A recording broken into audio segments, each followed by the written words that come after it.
Biko to učí, že tma nie je nepriateľom svetla. Nie je to sila, ktorá ho ničí, ani priepasť, ktorá ho pohlcuje. Tma je len priestor, kde sa svetlo na chvíľu ukrie, aby mohlo znovu povstať. Mnohí sa boja chvíľ, keď sa svetlo stráca. Keď sa zdá, že všetko sa ponára do tieňa, keď zmizne istota, keď nevidno cestu vpred. No Biko to pripomína, že aj najdlhšia noc obsahuje v sebe prísľub úsvitu. Tma je len dychom svetla, ktoré sa pripravuje na návrat. Svet učí, že svetlo je silnejšie než tieň, že jedno musí víťaziť nad druhým.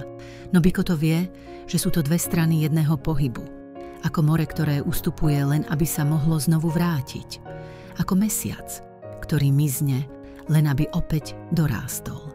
Keď sa človek prestane báť temnoty, keď pochopí, že nie je prázdnotou, ale priestorom pre premenu, vtedy sa v ňom rodí úsvit.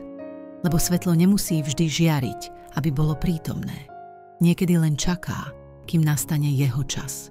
Biko to učí, že aj v najhlbšej tme sa skrýva začiatok nového dňa.